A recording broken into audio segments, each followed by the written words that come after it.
ஐயா முக்கியமான ஒரு கேள்வி என்னன்னா, இப்ப தமிழ்நாட்டுல இங்க சாமி இருக்கு அப்படின்னு சொன்னா கூட யாரும் நம்ப மாட்டாங்க. ஆனா பேய் இருக்கு அப்படின்னு சொன்னா டக்குன்னு நம்புவாங்க.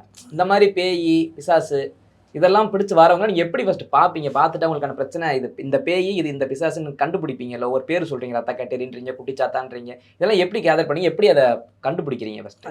இப்போ ரத்த காட்டேரி நீங்க ரத்த காட்டாரி இப்படின்னு கேட்குறீங்க சரிங்களா? தமிழ்நாட்டில் கடவுள்னு நம்ப மாட்டாங்க, இல்லை நம்ம பேய் நம்புவாங்கன்னு சொல்கிறீங்க.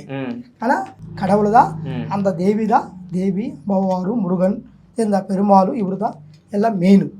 ஆனாலும் பேயும் இருக்குது. கடவுள் இருக்கிறது எவ்வளோ உண்மையோ பேய் இருக்கிறது அவ்வளோ உண்மை. இந்த உண்மை தான். இந்த ரத்த காட்டேரி, பேய், பிசாசி சரிங்களா, இந்த மாதிரி சின்ன சின்ன ப்ராப்ளங்கள், பெரிய பெரிய ப்ராப்ளங்கள் இருக்கிறது உண்மை தான். அது அந்த மாதிரி இருக்குது, அதெல்லாம் ஒன்றும் பிரச்சனை இல்லை. அது அந்த மாதிரி பேய் பிசாசி தான் இருந்தாலும் கூட நம்ம கண்டிப்பாக அது கம்ப்ளீட்டாக எடுத்துடலாம். எடுத்து அது பிடிச்சி சேர்ந்தா எரிச்சிட வேண்டியதான். பிடிச்சி எரிச்சிட்டு சேர்ந்து அது இல்லாமல் பண்ணிடலாம். மறுபடியும் அவங்களுக்கு எந்த பிரச்சனையும் வராது.